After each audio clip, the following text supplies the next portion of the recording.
I clicked record. I just clicked record. Got Okay, it. I'm rolling. Well, why don't you go 5, 4, 3, 2, 1, go.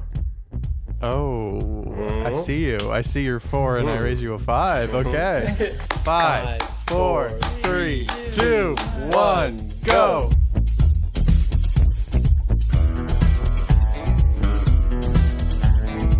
Accents are required on the voices. So, We'll be looking at, early American and British accents will be the ones. There might be a French or two in there. I'm not sure. I mean, Okay. does an early American accent just sound like a British accent or what? I was also Yeah, it kind of sounds like Scottish, British, Irish, everything. Okay. A mix of everything. Good. I've been practicing that for sure. So. No, really? Perfect. Okay. Oh yeah.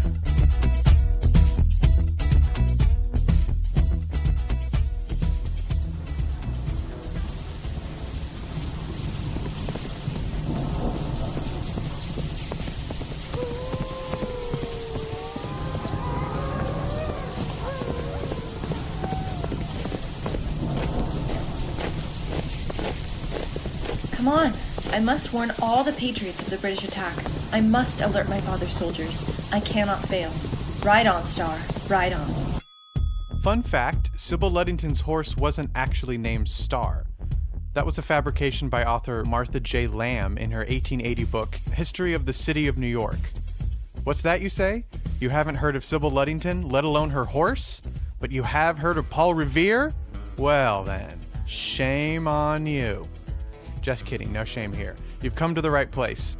Let's travel back to the 18th century and the tumultuous time of the American Revolution.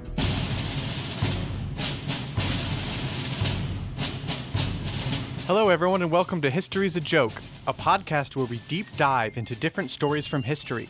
This week I am joined by Doug and Sierra. Hi, guys. Neither of them have... What's that? I said hi. Hi. Hi, guys. there. Neither of them have heard this story, so they will be asking questions along the way and helping me tell this tale to its fullest comedic effect. Today we will be discussing Sybil Ludington and her midnight ride to alert the local militia to the British invasion of Connecticut. As we will learn, she both outworked and outrode Paul Revere, yet her story was lost for over 100 years. And even when it was finally told, it was questioned and disbelieved time and time again. Okay, quick question. So, Yeah. Connecticut is in England, right? First, let's do a quick recap of the American Revolution and the struggle up to the point where Sybil's story begins. Modern-day America was originally founded as a British colony and was intended to do what colonies do best: serve their owners. The British government always kept a tight fist on trade and commerce in the American colonies, called the United Colonies of New England at the time. However, it was in 1651 when the Navigation Act was passed. Doug, will you read the full name? An act for increase of shipping and encouragement of the navigation of this nation. It wasn't until then that the colonial citizens started to feel an unease and anger towards their British rulers. While the initial economic effect may have been minimal, it was the audacity of the British government that really caused a stir. If one thing hasn't changed, it's the attitude of an American patriot. Don't ever tell me what to do, or I'll fucking kill you. That's right. Another event that had an unintended side effect was King Philip's War, 1675 to 1678. I hope you're writing these down. Wait, oh, shit. Yeah, of hang on a course. second. Yeah. This was a conflict fought at the behest of Britain and waged between New England colonists and several different local Native American tribes. What's unique was the colonists were the only British forces in the fight. The government never sent any soldiers from the mainland.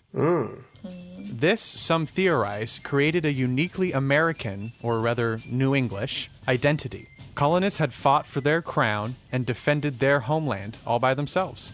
Why should they acquiesce to the foreign government in any other regard?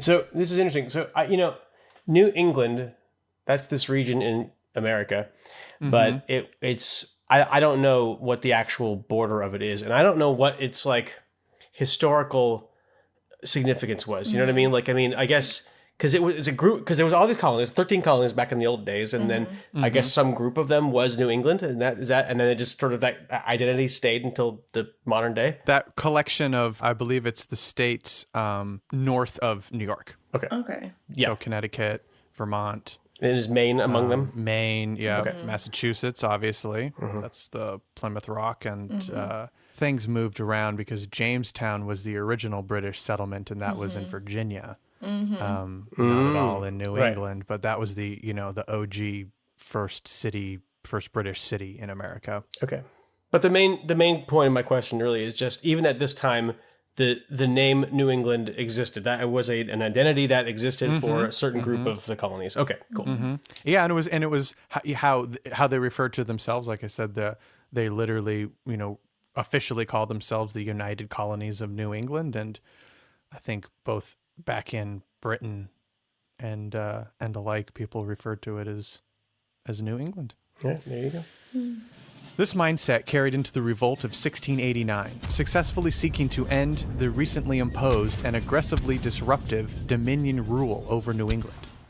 Around 8:30 a.m. on April 18, 1689, a local colonial militia entered Boston and arrested the British Dominion leaders, and eventually surrounded the Dominion governor's fort, forcing his surrender. January 6th much? Basically. Well, it's hard to know whose side I'm on, but Basically a mini revolution. This ended Dominion rule, and the British government never again attempted to reimpose the order. Wow. What ensued instead was 100 years of various types of taxations, eventually culminating in the most famous tax, the tea tax. That's right. That's on the letter T, right? Like anytime you use the letter T, that's what I thought. Yeah, that's why you see all those weird T's back in the olden times, because they're trying to get around the tax. That's right. That's right. You add a little, It looks kind of like a C or something, Yeah, exactly. You're like, what? Okay. Right. Yeah. Okay. I actually will do an entire episode on the Boston Tea Party at some point, because it's really interesting, and it's a whole another can of worms, and extreme January 6th vibes. Let's just put it that way. Yeah, for sure. Yeah. In the decade preceding the Revolution, the colonists were involved in yet another war waged against the American natives, the 7 Years' War, 1756 to 1763. And pencils down. Okay. This was a massive conflict on the American continent that involved nations from all over the globe, and is widely considered to be the First World War. So why did they? Well, so like why? Okay, by whom? I mean, clearly, it's when you refer to World War I, involved, everybody who was anybody was there. Any of the major empires at the time.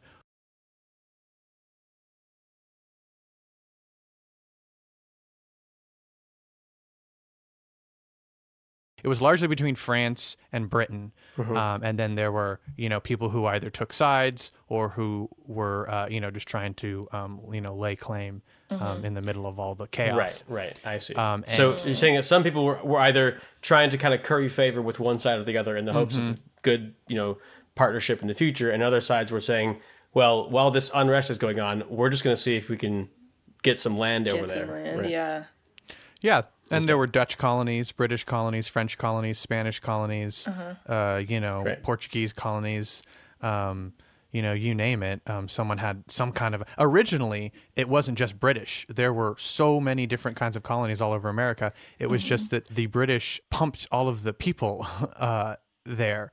And that was part of the reason why they survived, and part of the reason why they were also hated by the natives. And especially during the 7 Years' War, they had the least local native cooperation on the British side. Most of it was on the French side, because all the French colonies were largely trade, and they weren't for settlements. They didn't pump French citizens there. So the natives liked the French because they didn't disrupt life, and they didn't have these massive towns and 13, colonies going on. Right. This is the bunch of people who already had presence there, right? Yeah. And okay. A lot of these people already had some kind of vested interest or direct vested interest by, I trade with Britain, and I get all of the tobacco that comes from America, and if they lose all of their colonies, then I'm losing my tobacco, so I'm going to make sure they have a couple extra soldiers or boats or whatever when they're fighting this war to make sure they keep their colonies, because I have, Okay, that makes sense. Sybil's father, Henry Ludington, enlisted in the local Connecticut militia as a young man and served the British military during the war. Ludington was present for several key battles, including the siege of Fort William Henry, as incredibly depicted in the film The Last of the Mohegans. You guys seen it? I have I've not never seen seen that. Michael no. Mann. Oh, it. Yeah, I hear it's very Check good. it out. And I wanna Yeah. watch Very it. good. Who's the star again? Daniel Daniel Day-Lewis. Day-Lewis. That's what I thought. Yeah. So, and I when I was a it's little great. kid, it was out. I mean, this is the thing. This is an example of little kids being stupid. Okay, when I was a little kid, it was in the theaters, and I had recently seen Willow, which has Val Kilmer. Okay, Yeah. Val Kilmer in Willow was, I think, the first man I'd ever seen with long hair. And then I saw this trailer or a movie poster or something, Daniel Day-Lewis, really long hair, and I said to my mom, "Is that Mad Mardigan?" And she said, "No, it's not." For his courage and service during the 7 Years' War, Ludington was promoted to the rank of lieutenant in the British colonial army, a position he held until, you guessed it, the passage of another overreaching tax. I didn't guess that. You didn't guess it? No, I didn't guess that. No, I'm sorry. I didn't actually guess it either. Yeah, I didn't Yeah. actually have any time to guess at all. Yeah. Let's try it again and see same. what happens. Okay, sure, Okay. great. A position he held until, you guessed it, The stamp tax. No, I didn't. I know. I still don't have. I didn't guess it. No, Sierra, you should get full credit for that. I think. Oh, thanks. Okay. Well, I think so. In my opinion, anyway. I'm not the one running the show. Well, thank you. Ludington resigned in protest, finally getting fed up with the bitter taste of the British government. Wow. Is it because he's always licking the stamps and he can taste the government every time? Oh, that's good. Yeah. This turned his attention solely on the land he lived and the colonies struggling to survive under the weight of the British Empire and the many other foreign hostile powers circling the waters, waiting for their turn to strike. Ludington was an aide-de-camp. You know French, Doug. How do you pronounce that? It's going to be a repeat of last time, isn't it? It would just be aide de camp. But I need a little, put a little French on it. Yeah, a little more Ritz, maybe. Aide de camp. That's exactly what I wanted. That sounded so good. Aide de camp. Or private secretary to George Washington, I've heard of him. Hamilton style. Yeah. Whoa. This is a big deal. Ludington, Sybil's father. Yeah. Okay. He helped establish the Secret Service, which was a counterintelligence operation conducted throughout the American endeavor for independence. Ludington volunteered to command a local militia and soon found himself colonel in the 7th Regiment of Dutchess County. What's Dutchess County? Right. Okay. So Dutchess County is the old name for what is now Putnam County. Uh-huh. I see. Yeah. We can see that Ludington was a key player in the American Revolution. This, no doubt, played a huge part in Sybil's passion for American independence.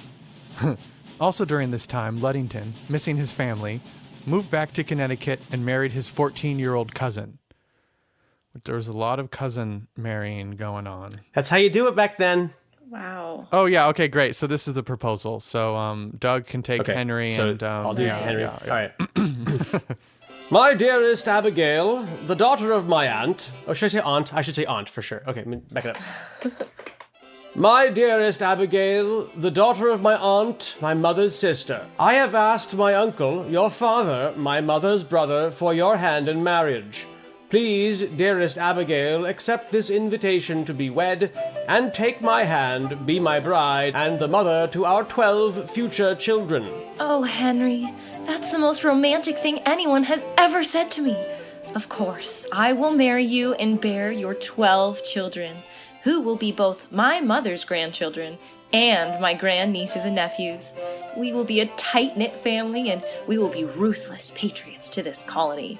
Anywho, Sybil Ludington... great. Sybil Ludington was born on April 5th, 1761. As previously stated, she was the first of 12 children, all living on their parents' 229-acre estate in modern-day Kent, Putnam County, New York. Wow. Then called Fredericksburg in Dutchess County. Yeah, 12 children. That's a lot of kids. I've never even met 12 children. That's an army right there. Yeah. This stretch along Long Island Sound, where Sybil grew up, was extremely vulnerable to British attack, something not lost on young Sybil. Even as a child, Sybil has demonstrated her wit and skill when she defended her father and the family home from a gang of angry pro-British loyalists who had arrived as a result of Henry Ludington coming out as a patriot. The story goes, as recounted by Sybil's great-nephew in the 1907 article, Secret Service of the American Revolution, the local loyalist named Ichabod Prosser baller name, and his gang of fellow British sympathizers marched to Ludington's house on their way to join the British forces in New York. As Ludington was a famous local figure, his bounty for being a traitor was equally known. On this evening, the gang of over 50 men approached the Ludington house, prepared for a confrontation. Sybil and her siblings, knowing the potential threat, had been keeping watch all day and evening. As soon as the Ichabod Prosser gang was spotted, Sybil jumped to action. Candles were quickly lit all around the house. Sybil and her brothers and sisters shouldered rifles and marched around the house in military fashion, creating the illusion the house was well guarded by militia and patriot forces. It worked. Ichabod and his gang fled the Ludington property without incident. That's so cool. That's really cool. Yeah. Did you say Sybil was the what of the 12 children? Where does she? The first. I wonder how old the rest of the kids were, because that might have been some like really little kids with guns, and they're like an army. I'm just imagining this like as a Disney production, and one of them has like the butt flap hanging open and like the dragging a teddy bear behind him while he's got his like gun on his shoulder, No gun safety for sure, but lock your guns up, everybody. Lock your guns up. Or maybe don't have it in the first place. Just a thought. Or have 12 kids and a lot of guns and no one will attack your house. We have some options. Choose your own adventure. This is the sort of environment Sybil grew up in. One of constant fear of British or loyalist attack and the ever-present pulse of America's strive towards independence. It's clear that these thoughts and goals were the driving force behind Sybil and the heroic actions she would soon take. Just 21 days after her 16th birthday, Sybil was called to action in the grandest way. She is now smack in the middle of the American Revolution, both politically and chronologically. This is after the Stamp Act. Everyone knows the Stamp Act by now. It's the thing that got her father to really... Yeah, get mad. After the Boston Massacre, after the Boston Tea Party, after the first shots at Lexington and Concord, officially starting the war, including rival Revere's well-documented midnight ride. They weren't rivals at the time, right? She wasn't like, man, that Revere, he's so full of himself. He gets all the credit. Someone needs to take that guy down a notch. Possibly. Really? I mean, she certainly knew of. Wow, okay. Revere's role, his official position of messenger, that was something that he was trained to do. He did what he was supposed to. That's how the messaging, which we'll learn about here in a minute, that's how the messaging system worked back in the day. Mm-hmm. After the Declaration of Independence and after George Washington crossed the Delaware, it is here, April 26, 1777, that Sybil's father gets word the British have crossed Long Island Sound the day prior and are currently camped at Danbury, Connecticut, with plans to raid the supply depots there. Wow. It's late. Night has already fallen. The rain is pouring down. Few choices are available. All of Colonel Ludington's militia have gone home for the planting season. They are spread out for miles across the countryside, working their respective farms. Ludington knows Danbury is already lost, but he can still save the surrounding towns and delay, if not stop, the British march inland. The grand plan being to take the American capital of Philadelphia, putting an end to the Revolution. The invading British were spotted soon after they landed on the Connecticut shores, but it wasn't until the next evening that word reached Ludington. This demonstrates the importance of fast and effective communication, especially during wartime. Here we go. Quiet down, boys. Quiet now. Quiet down. Almost there. That's right. Row us ashore. Right over there. Yes, quiet now. Quiet now, please. Quiet now, I say. Quiet. Shush. Right here. Yes. Out as quick as you can now. Everyone find your buddy now. Keep it down. We don't want to be spotted once we've come this far. The last thing we want is to give our position away to the enemy. Oh, they've spotted us. Yes, look, right over there. Yes, they've spotted us. Yes. Oh, well, how about that? Nothing left to do but slowly march the 20 miles inland to Danbury. Tryon's troops were fired upon by small groups of alerted militias to no avail. Tryon and his soldiers marched on, defeating or capturing those who stood in their way. More like try hard, am I right? A 7. A 7? You're being generous. That's a little high, That's a little high, yeah. They reached Danbury on the afternoon of April 26th. They rummaged through the Continental supply depots and marked Patriot houses to be demolished. Jeez. However, heavy rain started, and the soldiers hunkered down in Danbury for the evening. As the British soldiers rested and sheltered from the rain, Ludington paced his living room. thinking on how he can alert all that need to hear the message of the British invasion. Enter Sybil. Woo! There are accounts of Sybil volunteering herself for this mission, and there are accounts of Colonel Ludington asking Sybil to undertake this dangerous task. Regardless, the gauntlet was thrown, and Sybil stepped forward. She made sense as the messenger in many ways. She knew the surrounding land well. She was a competent writer. She knew her father's militia and where they lived. And most importantly, she was smart and driven. Any other writer, adult, man, or anything else, would have struggled to deliver the message in time, given the rough terrain and punishing weather. Sybil quickly mounted her horse, name still unknown, and took off into the dark, cold and rainy April night. Ludington watched Sybil swiftly disappear into the woods, then immediately began preparing for the coming battle. Wow. Sybil rides all through the night, stopping at each Patriot farm along the way, shouting and banging on the house to wake the militiamen and direct them to their assembly stations. Farm after farm, house after house, Sybil rides alone and sounds the alarm across her Connecticut countryside. Accounts vary, which we will discuss, but Sybil rode anywhere from 20 to 40 miles that night. That's amazing. By even the most conservative estimate, that was almost twice as far as Paul Revere's ride, and he didn't even ride alone for the entire night. Sybil risked succumbing to the elements, wild animals, British soldiers, British loyalists and spies, and skinners. Outlaws with no allegiance, simply looking to gain from the unrest. When I was a kid and I learned about the whole Paul Revere ride and everything, like so many things, especially in historical events, I completely just didn't actually. I learned the names and the words and the nouns and that this was a thing and people care, and that was like kind of about it. You know what I mean? I didn't really the significance didn't really become internal. And I didn't really think about stuff like this person undertook this dangerous thing, because I've never ridden a horse, let alone 15 or 20 miles or whatever. So it's the idea of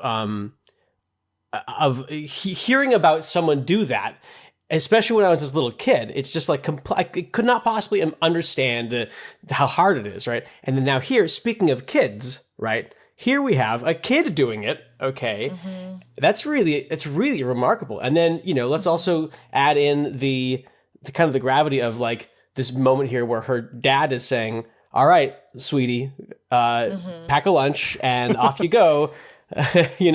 And then meanwhile he's got to turn around and without being preoccupied with what he just sent his daughter off to do or what she volunteered to do, he's got to turn around and begin to prepare for what's going to happen at home. So that's really intense. It's very brave, and it also shows that she has an understanding of the gravity of the situation. Like, she'd be riding pretty quick in the dark is just dangerous. Tree roots, holes, like her horse, trips, throws her, she hits, to ride quickly in the poor, in the bad weather at night is so dangerous. The fact that this young person was doing it,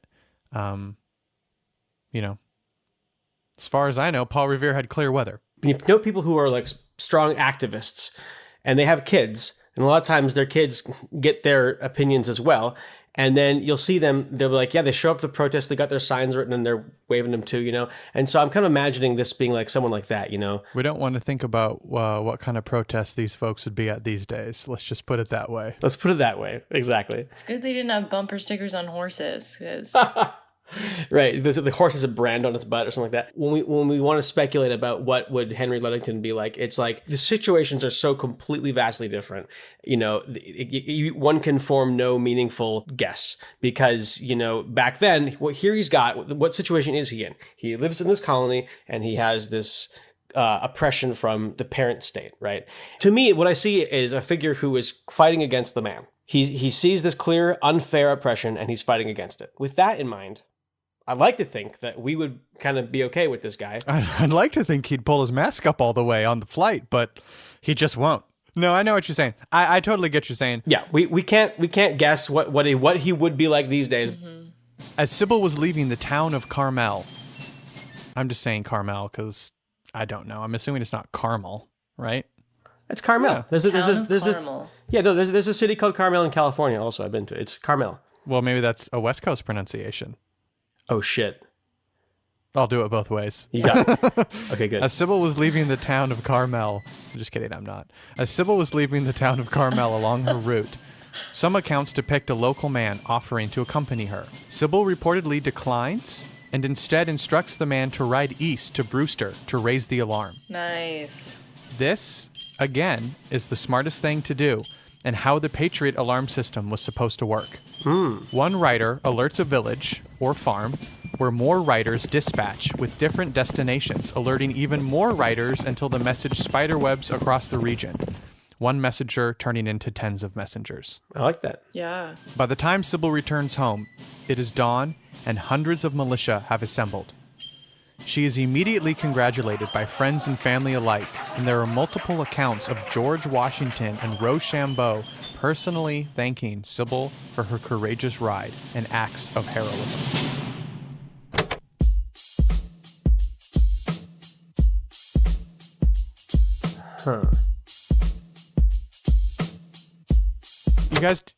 You guys don't want to do the rap? What's going on? No, not really. It's pretty bad. What? I was trying to do a Hamilton thing. Well, my name is Sybil, and I'm here to say... No, I really can't do this. Yeah, this kind of sucks. It's bad, yeah. Yeah. It's embarrassing. All right, fine. Now that we know the Sybil Ludington story, let's look at some of the reasons why we haven't really heard of it in our normal American history, and why, by contrast, we know the Paul Revere story so well. Let's start by comparing the two rides. Not that we're keeping track. Paul Revere, first off, was captured on his ride. What? Psh, I like people who weren't captured. That's terrible. He got caught and he talked. I did not know that. Me either. That's pretty bad. Yeah. He was only released when the British outfit he was marching with to Lexington heard the town bells ring, signaling the local militia to arms.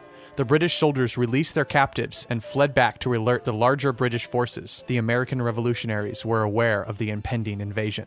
Horseless, Revere walked to Reverend Jonas Clark's house, where both the Johns were staying, Adams and Hancock. Revere helped Hancock pack revolutionary documents and flee Lexington. Sybil, alternately, avoided capture and British patrols. Paul Revere only rode 12.5 miles. Sybil rode anywhere from 20 to 40. Paul Revere did not ride entirely alone, and also was a 41-year-old man on his ride on April 18th, 1775. Sybil rode entirely alone and had just turned 16. She got her new horse for her 16th birthday. Little bow, yeah. That's cute. Revere worked with and was friends with many of the founding fathers and key figures in the Revolution. He was a Freemason, member of the lodge St. Andrew's number 81. These connections and the fact that he was a 41-year-old man, not a 16-year-old girl, cemented his prominent place in history. Sybil was an unknown, and even though George Washington and Rochambeau personally thanked her, it took 100 years before the first account of her actions were published. Wow. This account, by Martha J. Lamb, in her 1880 book, History of the City of New York, was full of fabrications and exaggerations, including the name of the horse, Star, the fact that she carried a large stick to spur on her steed and to bang on the shutters of the militia homes, and the length of her ride. The high-end 40-mile claim may be a bit far, and at the time of the book wasn't calculated by any sort of scientific means, although it has since been mapped. And if she had been like TikToking a video of herself the entire time, she would have like gotten into an accident. The horse would have tripped on a root. Yeah, good thing TikTok wasn't around. There were plenty of accounts at the time, but they were largely stories or letters passed down through families as opposed to published works. The long period with no prominent articles or books recounting Sybil's journey, combined with the inaccuracies in the tales that were told, led to modern attacks on her story's credibility. Some historians questioning whether it even happened at all. I guess they are all ignoring our first president, George Washington. Yeah. What kind of a patriot calls him a liar? Yeah. I ask. Yeah. All right. Okay. All right. There are far too many first-hand and second-hand accounts of Sybil's trek for it to be entirely fabricated. It's clear that good old-fashioned sexism and boys' club mentality left Sybil out of the story of America. Hashtag classic. That's awful. Sybil deserves better than that, for sure. Yeah. Well, and that's how they are. They want it to be the white men who, want how many other people, other minority The groups. 41-year-old. Yeah, they want it all to be yeah. 41-year-old white men who won the war and no one else. And, they leave every other group of people who helped fight in the revolution out of the story, including... This amazing young woman. During the war, Sybil continued her patriotism by serving as a messenger and spy. The fight went on for another 4 years, finally ending with the British surrender in 1781. The British, of course, returning 21 years later for the War of 1812, where you might remember, Doug. I do. Washington, D.C. and the White House were burned to the ground. I wasn't around then. I thought you were. No, I was around in 1982. What? The War of 1812 is often referred to as the Second War of Independence, and one could argue was equally vicious and destructive. The conclusion of the War of 1812, in 1815, is what certified America's independence and ensured Britain would leave the colonies alone, once and for all. Damn right.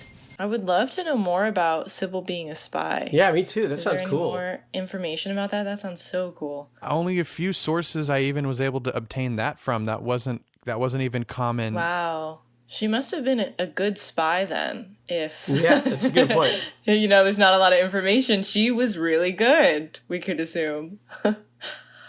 After the war, Sybil married a lawyer named Edmund Ogden. They had a child named Henry after her father, and lived in the Catskills until Edmund's untimely death from yellow fever in 1799. Soon after, Sybil bought a tavern and put the profits into her son's education.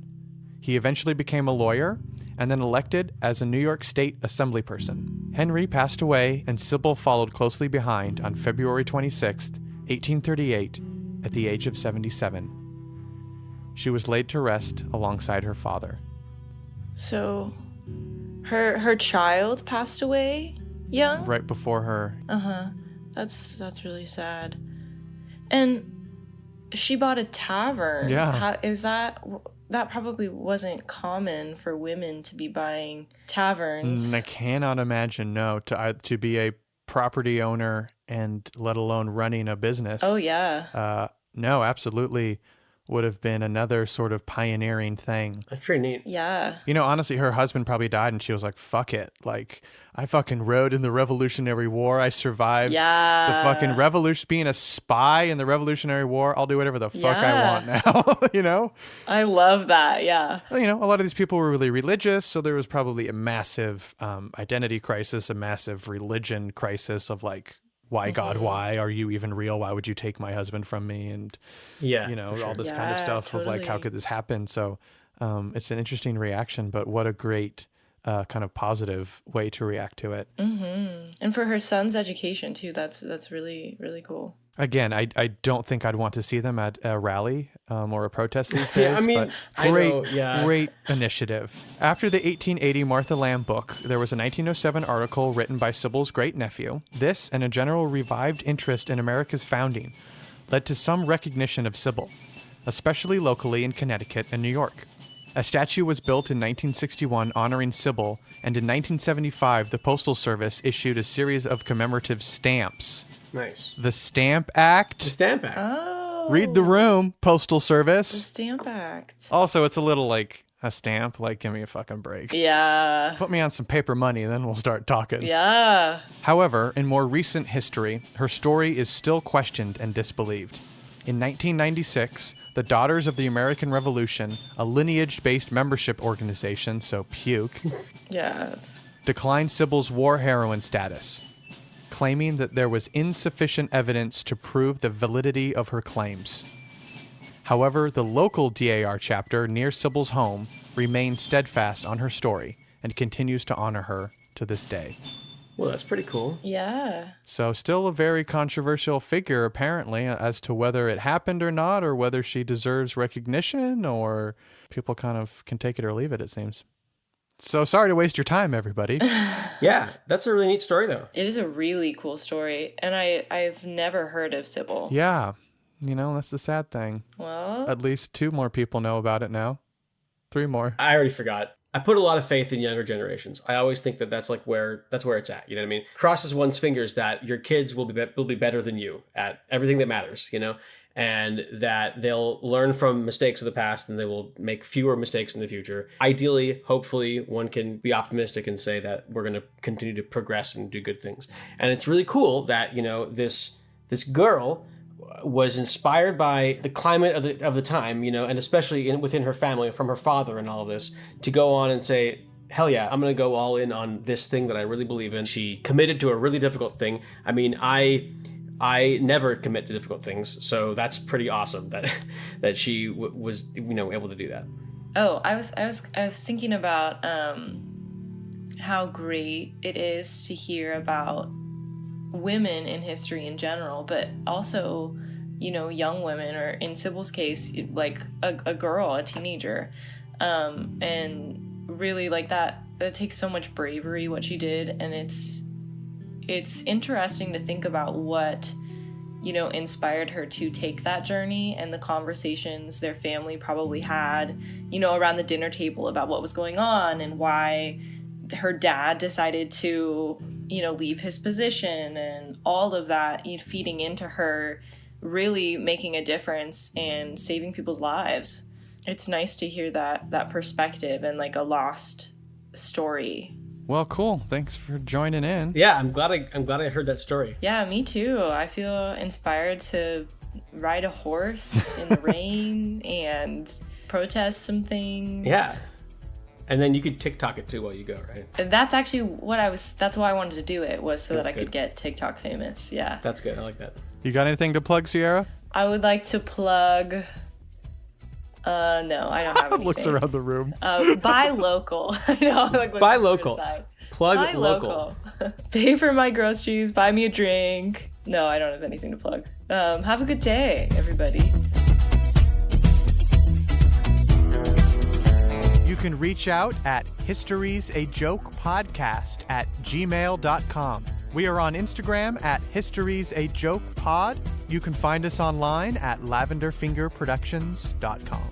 Tune into my Twitch stream on Thursdays at 8 p.m. Pacific. I read literature. What's the I'm handle? there sometimes in the chat. Shit. Shout it out. He already hung up. He didn't share his handle. No, it's... I can share it. You can? Great. It's twitch.tv/Douglas Zwick.